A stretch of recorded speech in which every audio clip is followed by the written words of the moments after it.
What's up, YouTube? This is Too Raw for TV, right? So, I've been thinking about Kevin Durant lately and how he has struggled so far, not individually with his performance, but how he has struggled to lift this team to the winning ways that we expected from the Brooklyn Nets. Um, with a guy like James Harden, the Nets should still be at least right now, when you consider the injuries that have plagued the Milwaukee Bucks, they should be head and shoulders the best team in the Eastern Conference. And while I believe technically they have the best record, most people who are watching this team currently would say that they are not what we thought they would be. They're still struggling against the top tier teams. You can clearly get a sense that Milwaukee, after dealing with all of those injuries, are starting to get it together. And it's like everybody that kept saying, the conference final, excuse me, the semifinals against them and the Nets were a fluke. It's a fluke. It's a fluke. Well, it seems to show that when the playing field has evened out and Kyrie Irving is not playing and it's a super team against a regular team and it's just two teams, the Bucks were the better team. As a matter of fact, you can make an argument that the Bucks were playing a lot of stupid basketball in that series and they still won. But this is my point. When Kevin Durant first came to the NBA, right, when it was still the Seattle Supersonics, he was always compared to George Gervin, and rightfully so. A lot of similarities. Lanky, uh, you know, similar in build.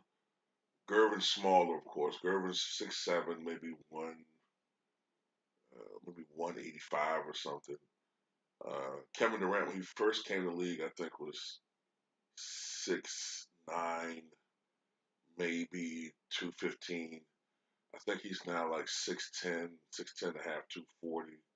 But he's the lankiest 240 pounds you've ever seen. I think he's actually lost a little weight from looking at him. I think he's more like 230 now.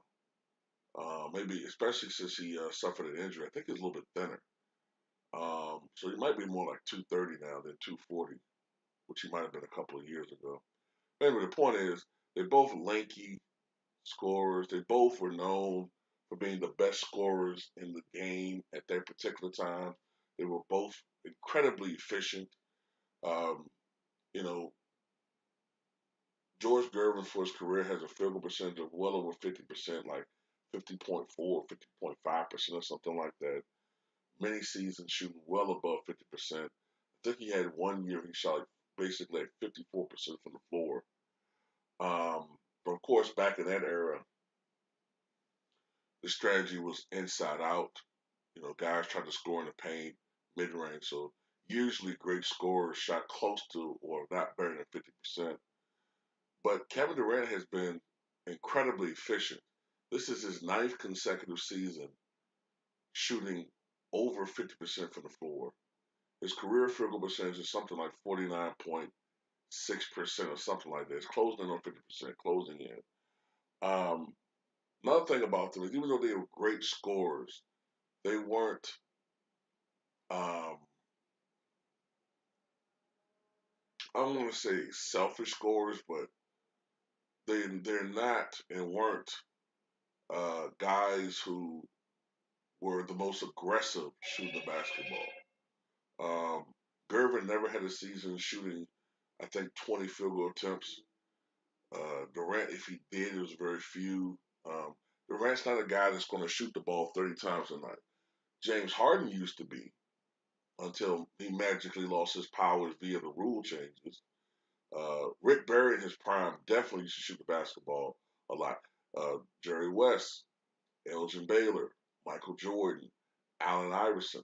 These are guys that were shameless when it came to shooting the basketball. They would do whatever it took, damn the field goal percentage, for in order for the team to win. But there was also a knock on George Gervin. Great player, great player, top 30, 35 maybe, but not on the same level as Magic and Larry. And he also had a tendency to for his either him or his team to fall short in the playoffs. He went to three conference finals in his career. Three conference finals with the Spurs. Now a lot of people don't know this, but originally when after the ABA NBA merger, the Spurs used to be in the Eastern Conference, and his team went to the conference finals in '79 against the Bullets. And while he went out and averaged 31 points a game in that series, the front line of Elvin Hayes and Wes Unseld combined to average 32 points and 32 rebounds per game total to power the Bullets over the Spurs. I think they also went to the Western Conference Finals in '82 and '83. '82, by that time they were in the Western Conference. The Lakers beat them. I think they swept them, even though Gervin averaged 32 points a game, like 8 rebounds, over 5 assists, but it was not enough. His team was easily handled by the Lakers. And then the next year they went to the Western Conference Finals, but by that time Gervin had more help. Artis Gilmore had arrived. Mike Mitchell was there. Larry Keenan by that time was gone. Billy Pultz was like becoming a shell of himself. But in that series, it was a little bit more competitive. The Spurs won 2 games, but Gervin underperformed. Gervin scored, I think, less than 23 points a game. He wasn't even the team's leading scorer. So that was the knock. Either his teams fell short or he underperformed. So this is my thing when I'm thinking about all of this. In each one of those series, Gervin either Gervin always, I should say, had less talent on his team compared to the team he was playing against. Even with the Bullets, had Elvin Hayes and Wes Unseld, and recently enshrined in the Hall of Fame, they had Bob Dandridge, right?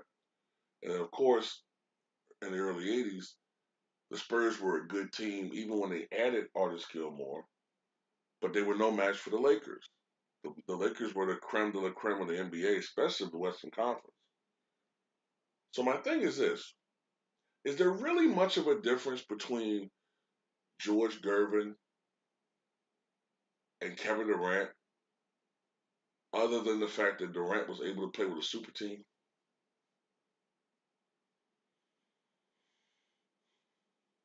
Because I mean, look, you got to rank Durant ahead of Gervin because he won 2 championships, 2 Finals MVPs, but he did benefit from being with that great Warriors team. If he never played with that team and he stayed in OKC, right? And let's just make the assumption that they never got over the hump. They might go to Western Conference Finals, but they never win the big one.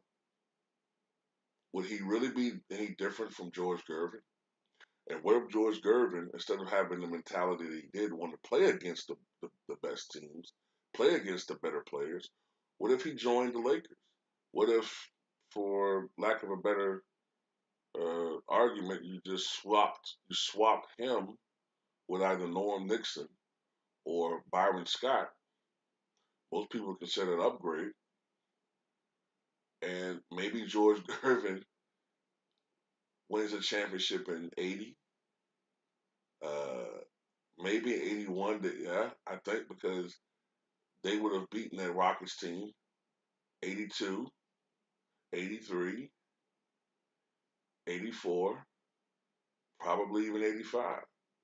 If George Gervin stays healthy, with the way the Lakers team were constructed, him with Magic and Kareem still close to his prime. Um, you don't have Norm Nixon, but then you have the other guys: Wilkes, McAdoo, James Worthy comes along. Uh, you know, Rambis. all of these guys on this team, but George Gervin is there as well. I think that they win a multitude of championships, a multitude, as long as the motivation was there. I don't even know about that. I think that just the sheer amount of talent and the way they played, and you're adding Gervin, who's capable of putting up 25 to 30 points in his sleep. Now he wasn't a great defender, but neither is Kevin Durant. And Gervin was a shot blocker for a guard. I mean, whatever. So that's just something I was wondering, man. Like maybe we are overrating Kevin Durant. And the reason why I put LeBron James up here is because LeBron James has benefited from playing with a lot of great players. He's played with a lot of great players. I mean, George Gervin in the NBA really never played with another superstar on the level of these guys. Now, he did play with Michael Jordan briefly in 85, 86, but Michael only played 18 games that year due to injury. So he didn't really play with Michael Jordan much. Um, the best player he played with in the NBA was, I guess, Artis Gilmore. But then look at who he played with, and look at who Kevin Durant played with, and especially LeBron James. So when I look at all of that,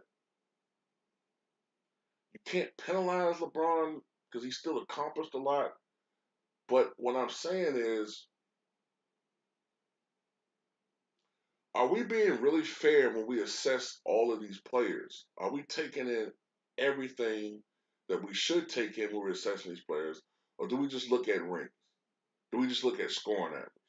And we just make snap judgments, shallow snap judgments? Or should we really be analyzing these things deeper than what we do? But anyway, that's all I got to say in this video. Tell me what you guys think.